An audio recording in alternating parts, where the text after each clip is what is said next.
Hey everyone.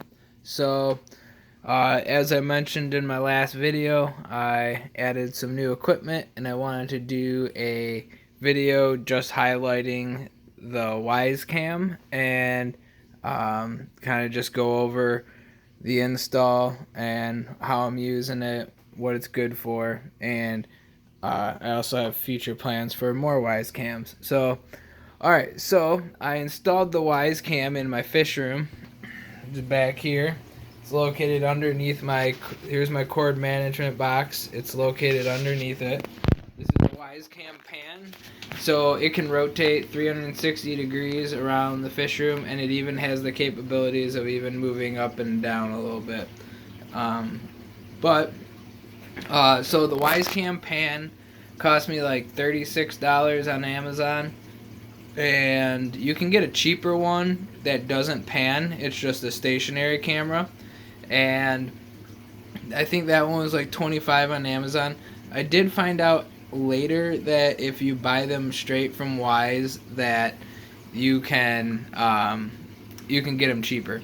But I needed mine in a rush because I was heading to Colorado just in a few days when I found out about these, and I wanted to get it up before my trip, and I did. And it worked out great because I have several things that I like to keep an eye on in my fish room, such as in my sump, I have my skimmer back there. I like to see how full the cup is. Let's see here. Hey Alexa, tell Apex Fusion to turn on the stand light. I'm switching stand light to on. There you go. So you can see my skimmer back there, and I like to keep that, empty. It's definitely time to change it. It's been going all week.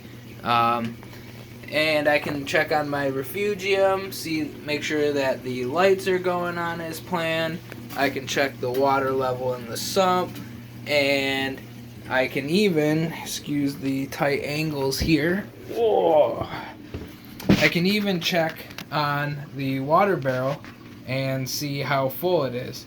Now it's a little more than halfway full. It takes about 2 weeks for me to burn through that 30 gallons of RO water. And yeah, I mean, I'm normally gone like 4 or 5 days at a time, but that, it's nice to be able to rotate it like that. And I can control it all from my phone. You can set waypoints, so even from where the camera is, it shows the door. So it's usually where I leave it at. That way if somebody walks in the fish room, I can, keep them on my backup camera stuff, or my backup storage. But yeah, I mean, there's a lot of moving parts here with this system. 2 display tanks, 1 refugium, lots of plumbing. If I got a leak detector down there. If that thing trips, I can move around and see the floor, possibly see where the leak's coming from. Plus, there's a lot of times when you're out of town and, an Apex alarm trips, the auto top-off has an error, and you kind of panic. You don't know why the error tripped, right? So having the camera paired with those Apex Fusion notifications is great for solving problems when you're away. I didn't have any alarms go off while I was in Colorado, but I did check the WYZE cam and it worked really good.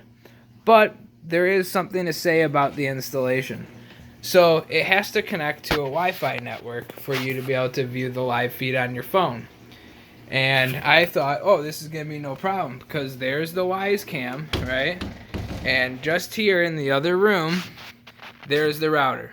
Router, meet the WYZE cam. It didn't quite work out that well. So I don't know if it's because of the room. It's small. It's already got the Apex in here, and it's already got a couple Wi-Fi devices in here. Also, there's like there's over 400 gallons of water in this room. I don't know how well the Wi-Fi network works with all this water and all this equipment in here. So I had to put a Wi-Fi extender up here. Now this is one that I already had, and even though it says poor connection to the device, it works flawlessly. It connects well with the router, connects well with the device.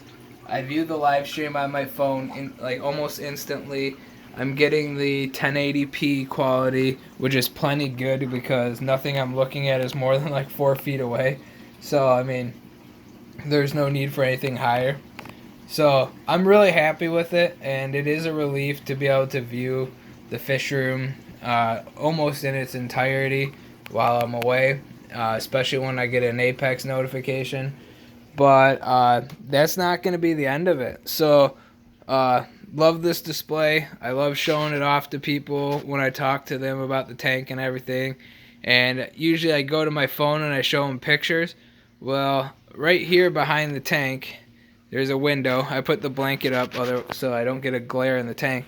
But I'm going to put maybe like up there or something another WYZE cam and have it pointed right at the display so that when I try to show off my tank to people, rather than just showing them a bunch of pictures or showing them a video that I took in the past, no, I'll just show them the live feed. Right? I mean, and for that, I'm just gonna get one of those stationary cameras. It's still 1080p, and it's $20. So for $20, I think it's worth it. And hopefully, it will have a better time connecting, because when I played around with the WYZE cam before, this is the dining room. Excuse the mess. We just remodeled the other half of the house, but I was standing right here in this room, and the WYZE cam connected perfectly to it. So hopefully there's no issue getting it to connect in here. I'm hoping that the connection problem was because, well, there's 400 gallons of water.